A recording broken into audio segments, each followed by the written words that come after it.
Okay,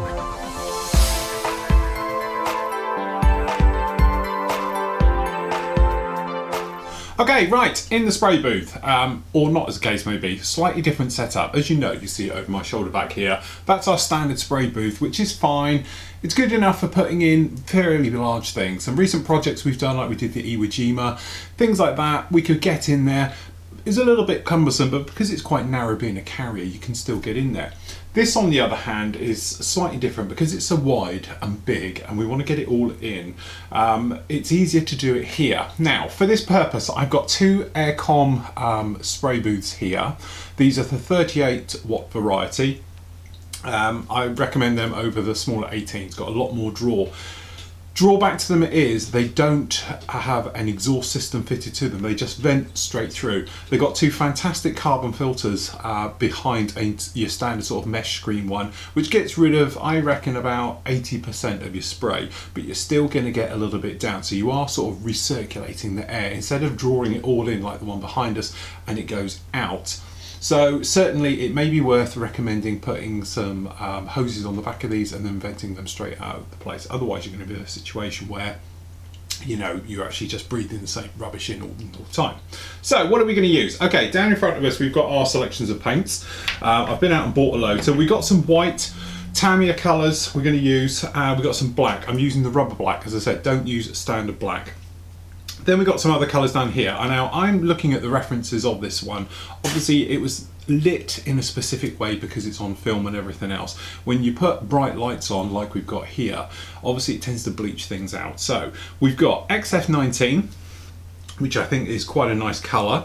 Okay, we've also then got XF53s, we've got XF54s, and all of these shades of grey if you like. Okay, we also got some other things. We've got XF20, which is very much like a gull grey. Okay, it's this sort of creamy colour, which I think by the time we put it in and we mix around, we should be all fine. Obviously, I've got multiple pots of the same thing as well, because quite frankly, I think we're going to need it. So what are we going to do? First of all, we took care already of the back end, you can probably see here. Okay, what we've done with this one, we've just literally sprayed in primer. Okay, I had a coat of primer in there, just because I wanted to make sure we had no light leaks and anything else around since we've actually done it, because to be honest it has been a week or two since I've touched this before. Alright, we seem to be all together fine with that. It's all together apart from we haven't put the towels on the top, because you're going to see we're going to flip this over to be able to spray the underside, and there is still some more detailed work to go on, but what I'm going to do is get the paintwork down. That way then we can just do small little areas and work our way through, which I think will be a lot easier. By that I mean obviously, because of the size of this thing, you can pick a specific area, pat down this front end, respray it all completely if you want to detail it up a little bit more.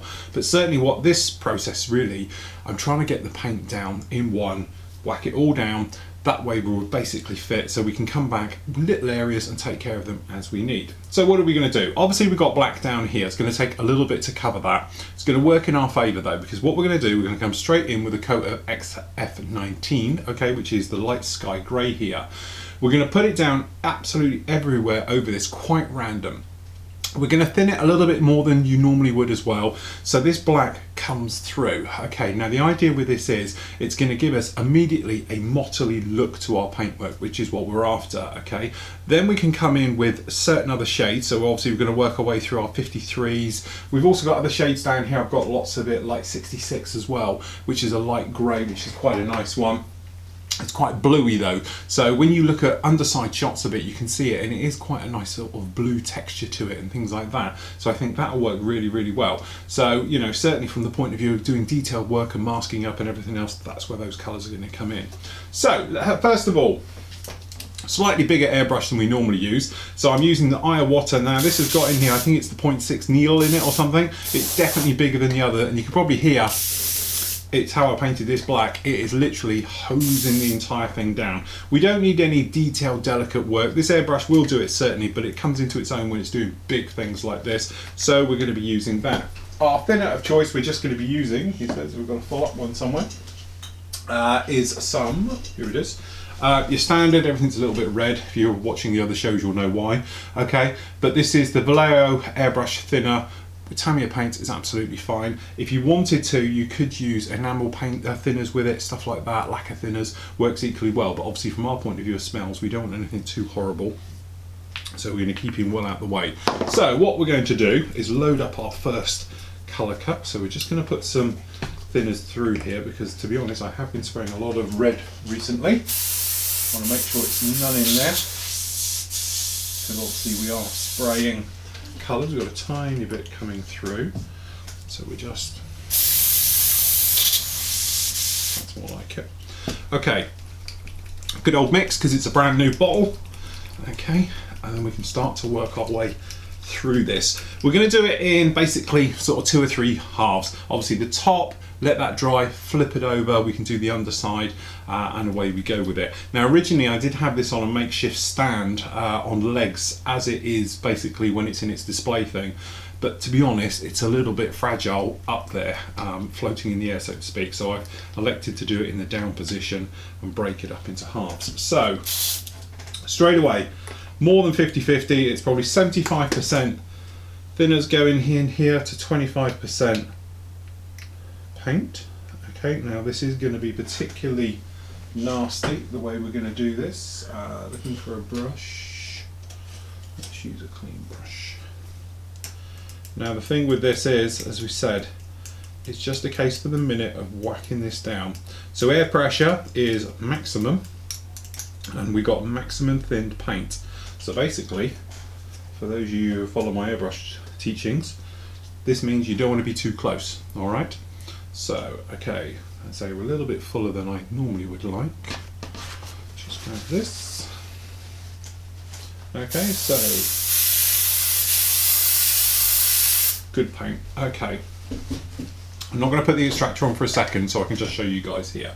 So what we're going to do, we're just going to start down here and we're going to work our way across. Okay, nice and high up. We're just going to lay it down. Okay, a couple of passes. And the thing is, on this one, I can get in from the edge and get in there. And to be honest, we're fogging up already. So excuse me whilst I just fire every extractor system I've got going here. These two. It's a little bit more noisy than we're used to, but it does do the job. Okay, so we're going to get in here and do inside the actual track as well, okay? Now the idea with this is, as I said, it's a thin coat of paint, so it's going to take quite a bit to do its job. But what this will enable us to do is to actually vary the tones.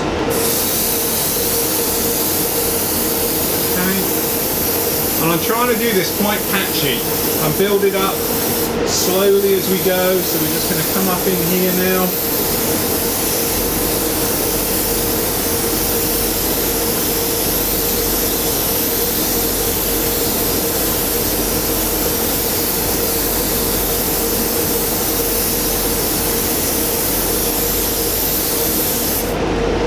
Okay, so as I said, we're just working our way around, taking our time.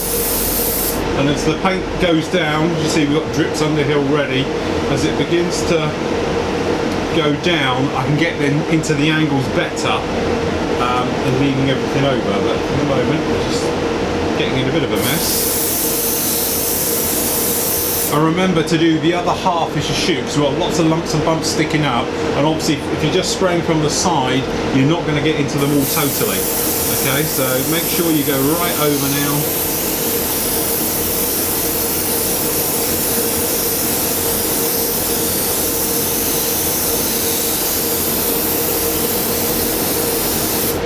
Okay, getting low in paint, so I can get down low.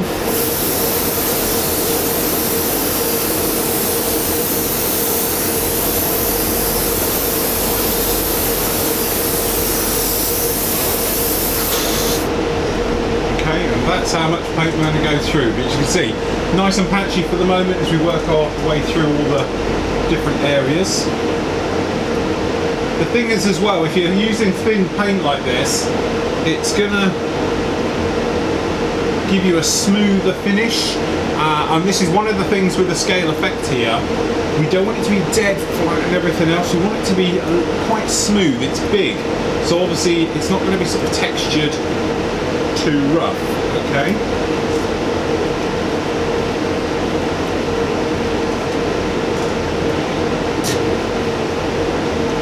Overfilling the colour cup slightly here.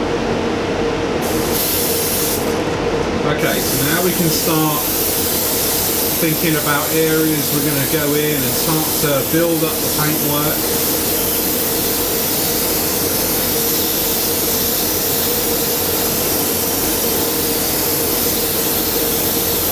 And what we're doing, because we've got plenty of texture with this, we can actually put in shadowing effects. Okay, now shadowing effects is dead simple. It's literally, you're just going to keep away from certain areas. So perhaps you know you're going to obviously have a shadow down in between grooves and lumps. So don't put paint right down it. Go to the side. So say something down here, we're just going to come along with this top side. And we'll come down here and do this other one. But we've deliberately left the area in the middle because it would have shadowing in it naturally, okay? So we can sort of accentuate any details we're going by doing this type of painting work. Then I go along, putting in our flat areas.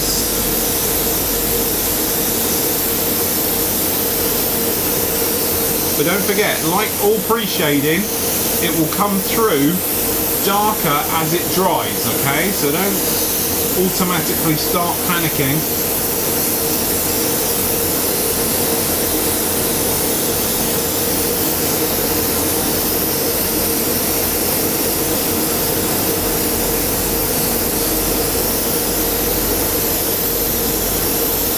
But we're trying to build it up quite slowly.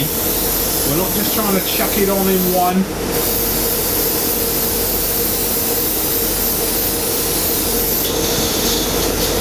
Okay.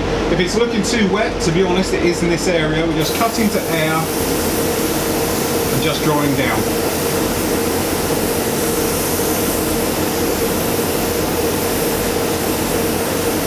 Now as you can see, we've gone through 20 ml of paint now. And I know it's thin, but we haven't done too much at all, so we're literally 2/3 of the way through a pot of paint. So as you can see, it's not going to be a cheap paint job on this. And you could always say that because you're going over black, perhaps it would have been better to perhaps use grey as a primer and go over it, but we want this black because it's actually going to be our friend here and add to all the sort of weathering. So already it's giving us this blotchy type look to it. We want to take it down a little bit more, but certainly from the point of view of breaking up a large object, it's great because it's doing a lot of the work for us. And obviously all of this trenching from the plating and the panels and things like that accentuates, it comes out more, it gives you that more depth. Yeah, if it was grey on grey, you wouldn't see it too much, but you can see it certainly on the overhead. From what I can see here, it's looking absolutely lovely because all that trenching is showing really nicely. So, once again, what I'll do is I'll do this side with you and then I'll switch to the other side, and then obviously we'll have a break. But as you can see, don't think you're just coming along. I know, you know, it's lovely when you're airbrushing to be able to see exactly what you're doing, but on something of a scale, and a scale effect is doing here, we want it to sort of appear over time, okay? Because then we can stop at any point. So don't think, you know, always going through loads of paint and hardly using anything.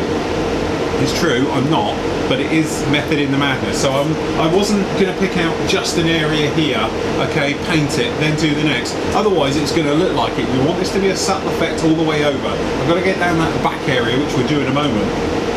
But certainly from the point of view of, you know, just building it up, slowly taking its time, okay? So now we're going to come up the top here a bit.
And we're really building up nice now to a level where you can start to maneuver things around now. I'm quite happy how this is looking. It's actually coming to life really, really well. So what I'm going to do, just flip this around.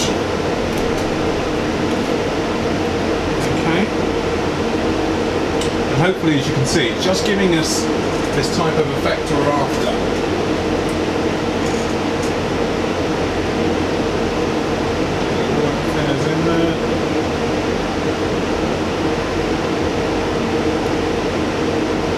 Now you can see why we ended up going down and getting a lot more paint.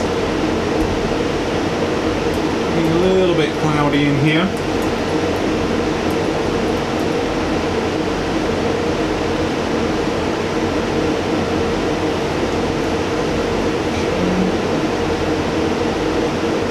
Also remember, when you're putting on a lot of paint, make sure your nozzle area is clear.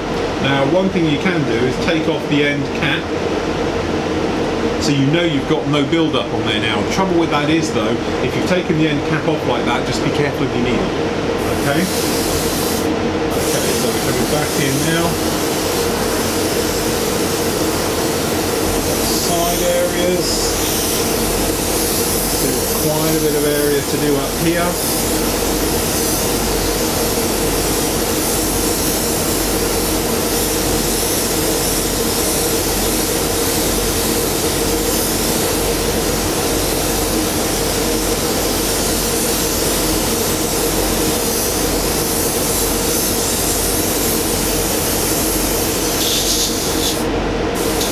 See, it does not take long to go through your paint. Okay, so what we're going to do is do one more run. I'm just going to put the thinners straight into here. It's not going to be a great deal of paint left over. But you think we've done, they always say with these bottles you can do 1 square foot. Probably about right. So we'll just give that a good old mix, and obviously have a look at the bottom, see what you've actually got going on there.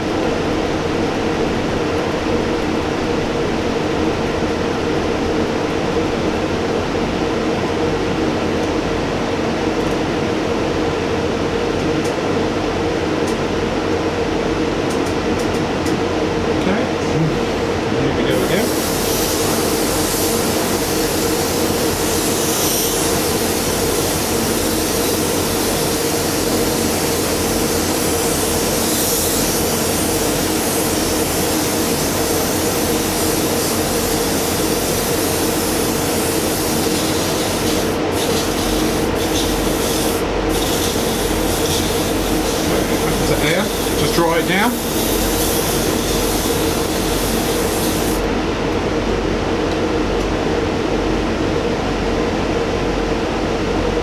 And there we go, that's looking really, really nicely. Hopefully the overhead can pick up what we're trying to achieve here by getting this sort of, its blotchiness, I think, is the easiest way to describe it, but certainly, you know, it's a muted colour all over. I'm looking to patch it up, and then obviously we're going to accentuate with different colours by masking and everything else. But this first coat on is obviously the most important, because it's the one that will do all the work for us, okay? So there we go. What we're going to do now is let this place demist a little bit, leave the extractors running, and I'm going to leave the room. And then what we can do is come back, next pot of paint, it's going to get a similar thing right the way over this, okay, and then it's going to get exactly the same on the underside. So I'm going to flip this over and do the underside as well. Then you can come back and join me and we can have a look to see exactly what we've got. Okay, so as you can see, or hopefully you can see, probably the overhead's the best. All completely on this first coat, and as you can see, if we make our way around it all, pretty nice. To be honest, the bottom is a little bit darker. There's a reason for that, and that's because I've run out of paint, so I had to make a little bit of a mix up. As I said, I don't think it affects too much. XF19 is definitely the colour to go for. It's that very nice pale grey, almost dusty grey, rather than a normal grey, as you can see probably underneath here. It's a lot better. The only thing is, I think it's better with this colour, because it's slightly darker, it sort of accentuated the black underneath, and you can see it. It's not patchy, but it certainly brings out all the details to life, which is exactly what we want. The only thing is, usual thing, don't put Sharpie on. because obviously we've got the points here, and you might be able to see you've got the cross there where you can still see the Sharpie showing through. It hates being painted over with acrylics. So if you are, always lightly sand it off first, then do it. To us it doesn't make any difference because that's where our stand's going to go. Okay, so what we're going to do is obviously we're going to try and break it up. Now, traditionally when we're doing aircraft armour, things like that, I have my standard technique for it, which is basically bleaching by fading out centres of panels, things like that. And then obviously you can go around by darkening it up as well, by simply, you know, adding a little bit of black to the mix, or certainly darker greys, things like that. The one thing I'm going to stay away from, because to be honest I did a few little tests on some plastic art before just to see what we got, is not to use blues. Now when we're saying blues, originally I was going to go for these types of greys. So we've got here XF53, excuse the fly, XF53 and XF66, which in their own right obviously are just normal standard greys, but when you put them against XF19 they come over extremely blue. And obviously we don't want that as a overall effect. What we do want that for though, when you look at references of it, you've got these squares, which is all going to be on my masking job, they are in the blue colour. So I want to exclusively use those for detailing work, if you like, rather than using it for fading and weathering effects. So what we're going to do for the moment is going to pop round and pop some areas in very lightly. Now, because of this, we've switched over to the airbrush. We've got our normal Evo or your Infinity. We've got the standard 0.2 needle in this one, just had a clear out.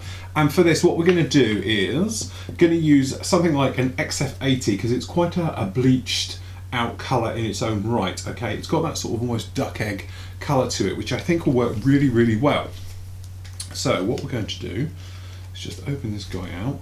Sorry, we've got a bug flying around in here for some reason. So someone's coming.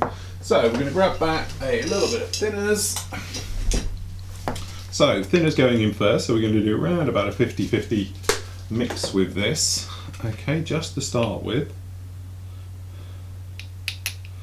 Because I just want to touch in a few little areas heavier, and then I'm going to come back and we're going to then sort of bleach out everywhere. But there's a couple of little points I want to do first. So just grab our brush. Now I have to be a bit wary of this because I had red going through this airbrush last time, but I have given it multiple clear outs, but you never can tell. Unusual way, I'm tipping it everywhere for some reason at the moment. So just give that a bit of a wipe round. Okay, so just going to check on our flow, do that down here. And as you can see immediately, or hopefully if we just move this back here, down here you might be able to see the colour difference between the two. Okay, and this is exactly what we want. So what I'm going to do is roughly just bring this way for the minute. Angle it down just a little bit, like this. Okay, so what I'm going to do is just going to pop out some areas. Now, obviously, reference shots of Star Destroyers are very hard to do, purely because the lighting effect changes so rapidly with every different angle and everything else. Also, you have to imagine, don't forget, there's like 6 versions of this. You've got the small one like this, then you've got one that's around about sort of 5 foot. You've got, I don't know, it looks like an 8-foot version. And then you've got subsections which were made huge. Literally, they're 10 feet tall just for this bridge area, things like that. So they're all going to be slightly different. So what I'm going to do here is literally just going to pop around and I'm just going to pop in panels with this slightly darker colour. Okay, so we're just, and I'm not trying to do every one, I'm just trying to do every now and again. So some of the bigger ones you can get, but hopefully you might be able to start to see it down here. It's breaking up just a little bit. And we want it to be quite strong at the moment, okay? So we're just going to go around here, got some areas down in here. Okay, these plates.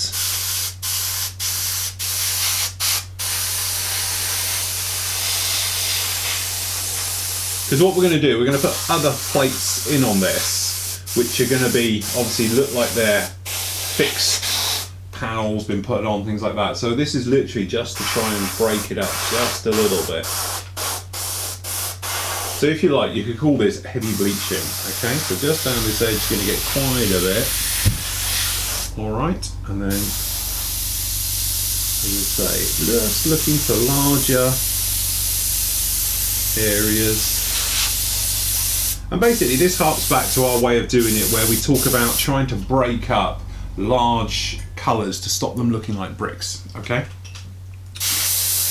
But the thing is, a bit like when I talk about pre-shading and stuff like that, you don't want it to be nice. And I know it sounds a bit odd, but literally the more horrible you can make it, the more random, things like that, the better it will be, okay?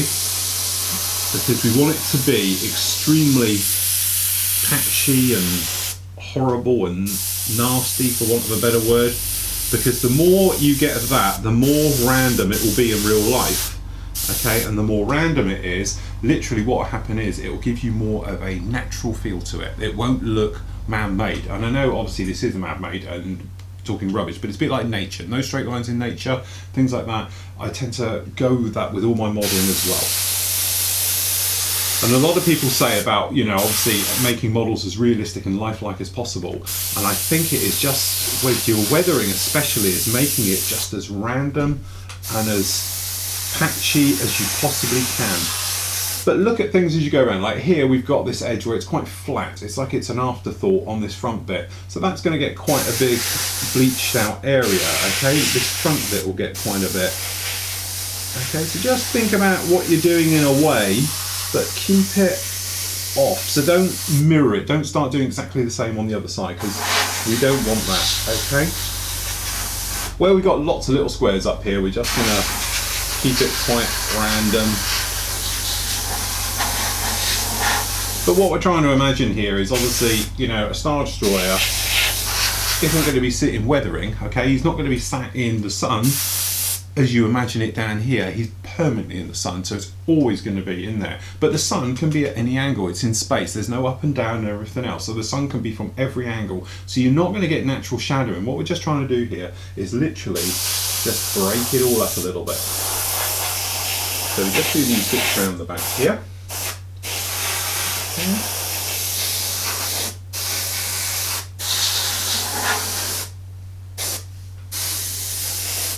Okay, so we just pop this in the stand.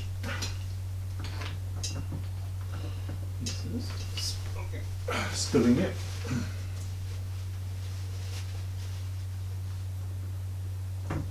So, a bit of a klutz at the moment. Right, so let's see how well we can do this one. Hopefully you can see we've got on this side with my thumb quite nice blocked up, which one will probably show best on these camera angles. You're sort of everywhere with me, but you can see we're just trying to now break it all up and keep it looking. Now from my point, as I'm looking over this, it's looking pretty much the business, because what we're getting now is a situation where we have, let's put this under here, we've got it in where this is looking patchy. This side over here we've got that bit of black showing through, and that black is really showing well. Things like here where we've got this engraved, obviously the paint didn't get down in there, and it gives you that look, and that's exactly what we're after. So remember, just as random as neat as you can imagine. Every now and again pinch clean the end of your nozzle. Okay, so same thing again, this lip, this edge is going to get a going over. Okay, and then exactly the same thing on this side. So just breaking it all up. These panels at the back, these are lifter devices and things like that, they're going to get a bit as well. I've got this, looks like a strengthening plate running down this side. We're just going to pick out random areas on that because you think that would get a bit. And don't forget, if you got like here, to be honest, I've missed a bit, you can just touch it. Okay, so around these cannon area, in this inner bulkhead, this plate here. So we just start at the top. Underneath this front part. A few little squiggles and turns. Just roughly follow the shapes without being too precise, okay?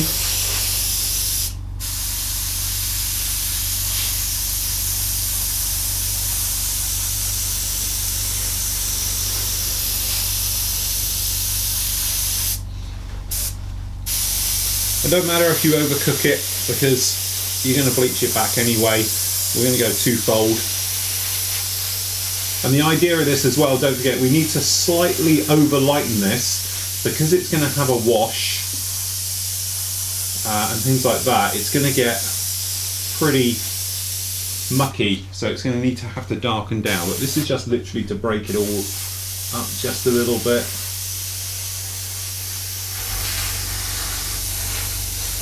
And don't be afraid to go over some areas on the other side where you've been if you think you've missed a bit.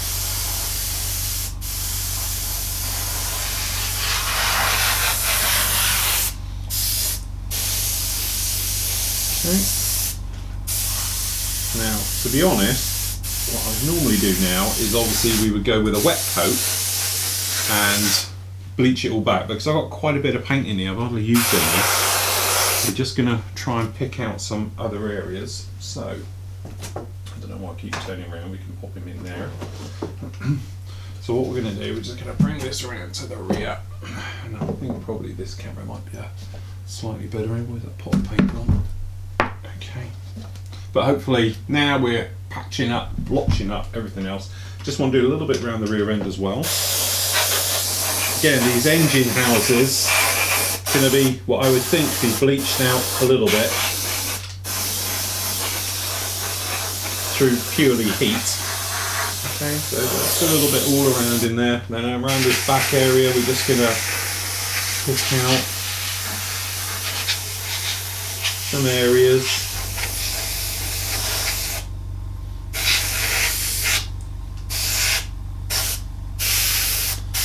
Okay, now I don't know if this is the time to mention it, but we've actually got a few little problems. Okay, now to be honest, I don't know how well the camera can pick it out. Occasionally on here we've got cracking. Now the cracking is not through anything that's moving or anything else like that. I think it's purely to do with the resin is continuing to shrink over time, and it's made a few little cracks. So what we're going to do is we're going to take our base colour before we come in with the wash and touch them in and things like that. I'll point them out a little bit later when I've got everything in the sort of right positions. So okay, that's that one done. So what I'm going to do now is literally flip it over and we're going to do the other side. But hopefully you can see now, a little bit patchy, a little bit star destroyery, okay, and it's just giving us that nice sort of effect to everything we want. But on the overhead there you can see it quite nicely. That's the effect we're going for, but as I said, we just need to break it all up and make it look pretty horrible. So what we're going to do now is exactly the same on the underside, and to be honest what I'm going to do is I'm going to stand up and get in here to do it, and this is why we didn't put those turrets, or not turrets, but those reactors on the top, so I can hand it over like this, get hold of it and give it a good old paint round. So do exactly the same to the underside.